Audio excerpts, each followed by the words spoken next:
Ela nunca imaginou que pedir forças a Deus seria o mesmo que abrir as portas da própria alma para que uma tempestade entrasse e reorganizasse cada cômodo, cada móvel, cada sombra. Porque Ana, naquele momento, sentada no chão frio do quarto, encostada na cama, não tinha mais nada que se sustentasse sozinho.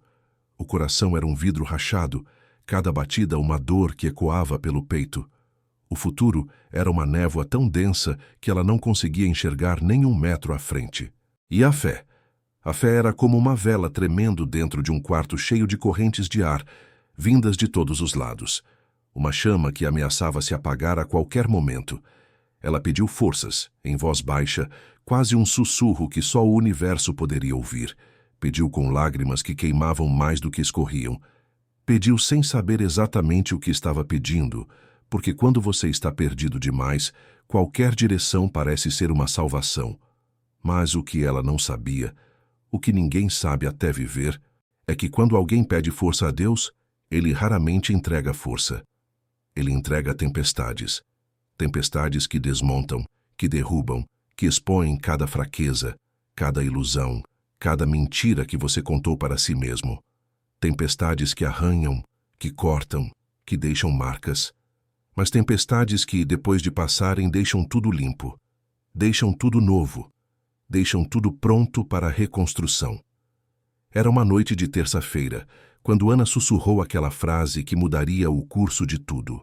Terça-feira, porque os dias ruins sempre parecem cair nas terças. A casa estava silenciosa demais. Um silêncio que não era paz, era ausência de voz, de movimento, de propósito. Lá fora, a cidade dormia seu sono de metrópole cansada. Lá dentro, apenas o som da respiração tremida de uma mulher que estava começando a perceber que tinha se perdido. Ana havia se entregado demais a alguém que nunca a segurou de verdade. Meses, não, anos, tentando salvar um relacionamento que já estava morto antes mesmo de começar, tentando conversar com alguém que só sabia falar, tentando ser vista por alguém que só olhava para si mesmo. Rafael tinha esse dom, quase mágico, de encantar. Palavras sedosas que pareciam mel, promessas poéticas que pareciam verdadeiras, atenção medida, calculada, oferecida no momento exato em que ela começava a desistir. Ele entrava na vida dos outros como quem entra numa casa aberta, sem pedir permissão, sem avisar, apenas ocupando espaço. E Ana, que estava tão sozinha, que tinha tanta sede de pertencimento, acreditou que aquilo era amor. Mas não era. O problema é que ela descobriu tarde demais. Rafael era aquele tipo de homem que a literatura descreve como encantador. Mas encantador é apenas outro nome para manipulador. Ele sabia como fazer ela se sentir especial num dia e invisível no próximo. Sabia como oferecer migalhas de atenção que ela recebia como banquetes. Sabia como fazer com que ela duvidasse de si mesma enquanto fingia que a amava. E Ana, com o coração bom, se moldou. Se transformou em versões cada vez menores de si mesma, tentando caber no espaço que ele deixava para ela. Até que num dia, sem aviso, ela se olhou no espelho e não reconheceu quem estava olhando de volta. O rosto era dela, mas os olhos não. Os olhos eram de alguém que tinha desistido. As olheiras eram profundas como poços. O sorriso tinha virado memória. E a alma parecia estar em outro lugar, em outro corpo, em outra vida. Ali naquele instante exato, ela percebeu com clareza absoluta que o que sentia não era amor. Era exaustão. Era o desgaste de tentar segurar alguém que nunca esteve, de verdade, nas mãos dela. Era a fadiga de tentar ser suficiente para alguém que nunca quis recebê-la completamente. E naquela noite, com a alma rasgada, com o peito apertado como se mãos invisíveis estivessem tentando esmagá-lo, ela murmurou para o silêncio: Deus, me dá forças. Simples, desesperado, verdadeiro. E Deus ouviu. Mas ele respondeu de um jeito que ela nunca esperou. Nos dias seguintes, Ana começou a sentir um incômodo, uma inquietação, uma sensação de que algo grande, algo inevitável, estava se aproximando no horizonte. Como quando você sente o vento mudar antes da tempestade chegar. Ela tentava ignorar, tentava agir normalmente, ir trabalhar, cumprir rotinas, fingir que tudo estava bem. Mas por dentro, tudo estava sendo reorganizado sem que ela soubesse. Como se aquela oração, aquela frase sussurrada no chão do quarto, tivesse acendido uma chama que não poderia mais ser apagada.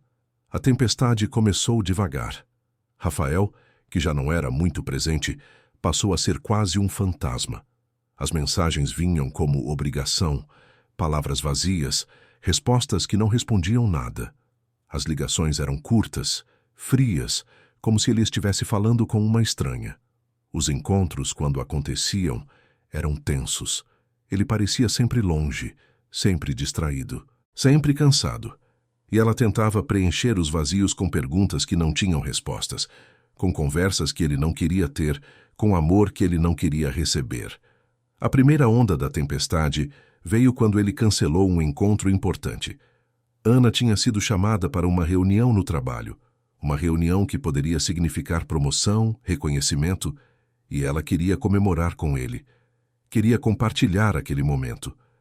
Mas Rafael respondeu com um "não vai dar", tão frio, tão vazio, que pareceu um gelo derretendo no peito dela, e ela percebeu naquele instante que ele não estava interessado em seus triunfos.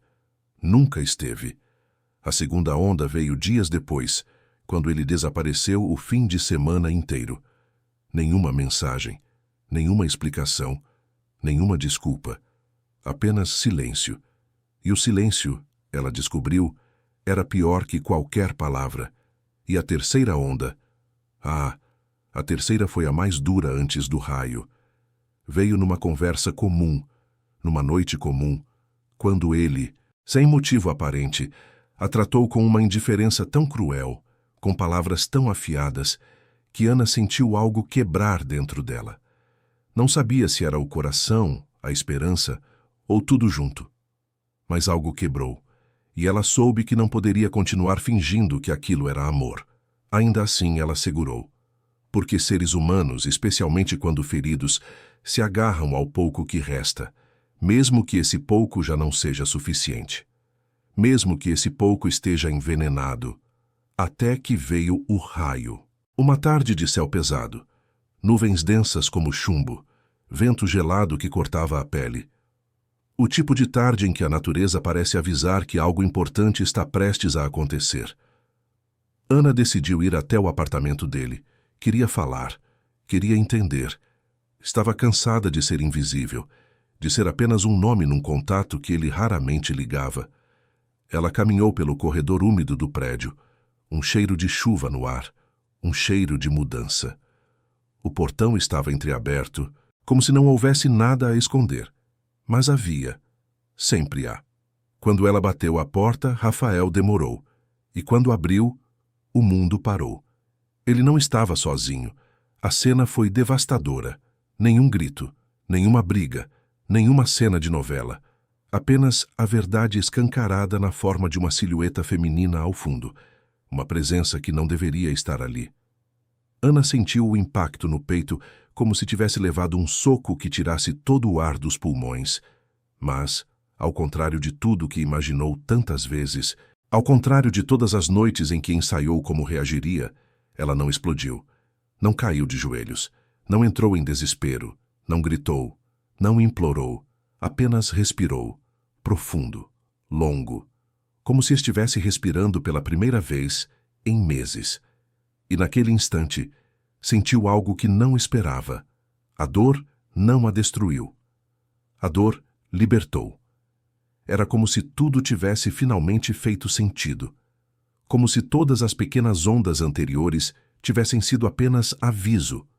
Como se Deus estivesse dizendo: agora você vê, agora você sabe, e agora você solta.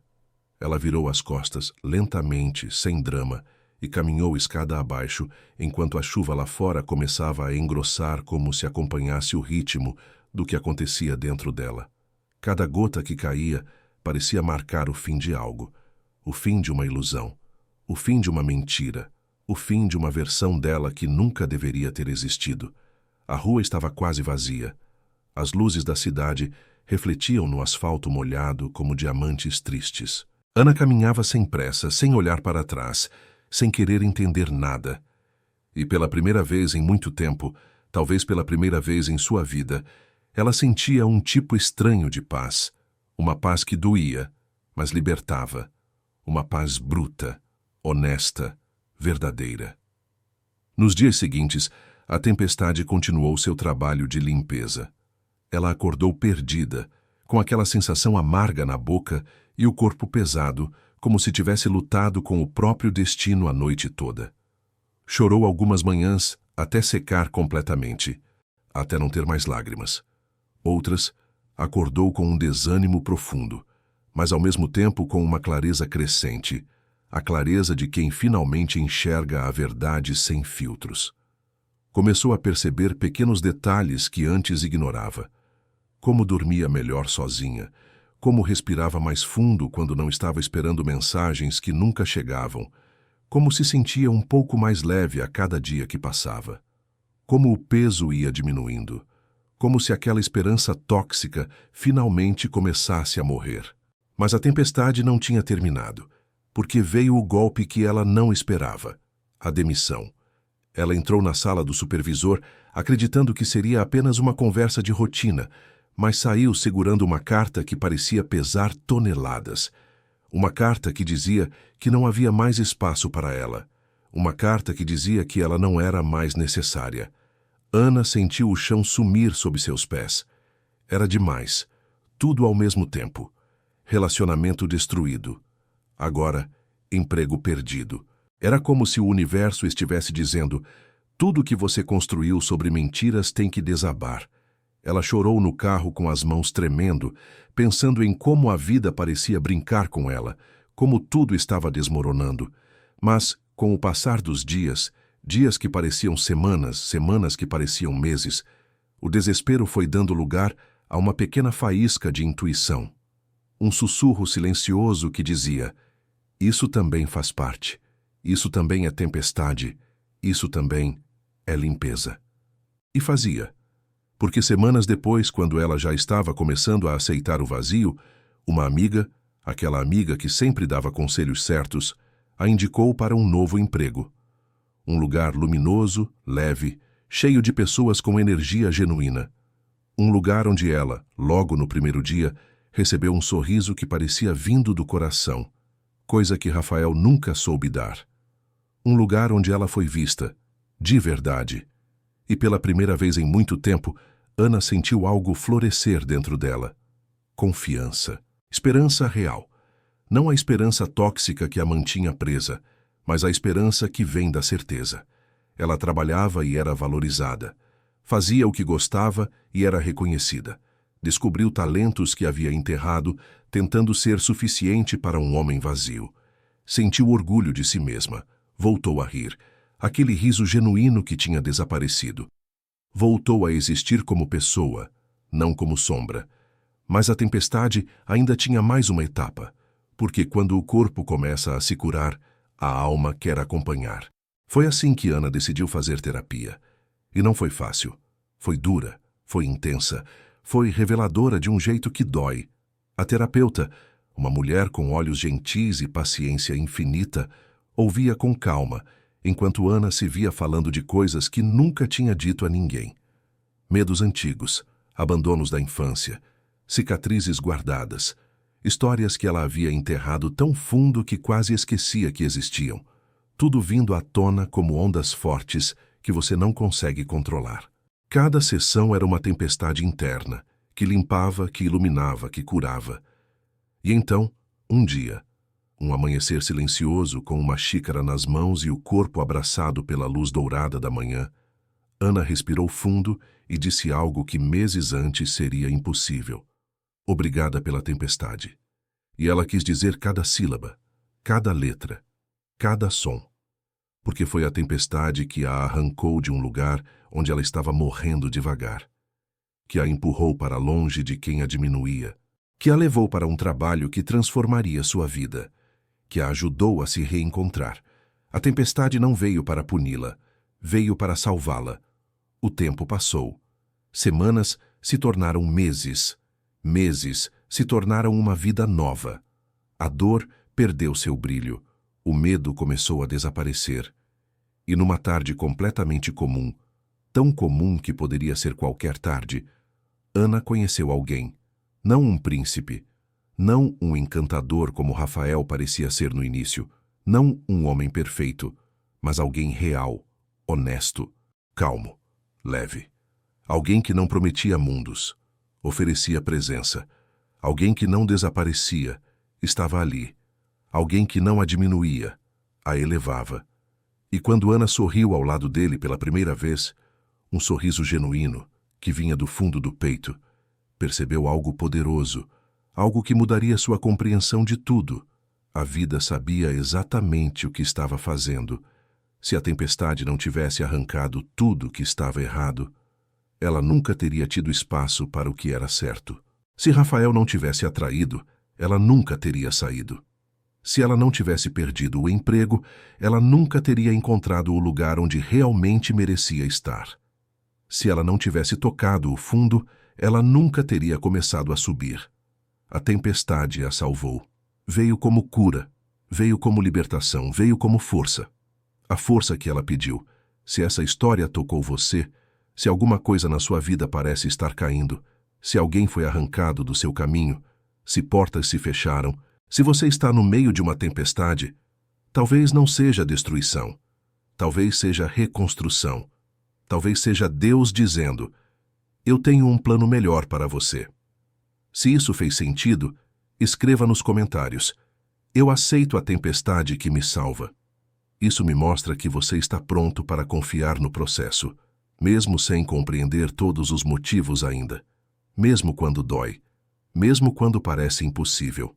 Deixe o like, inscreva-se no canal e ative o sininho.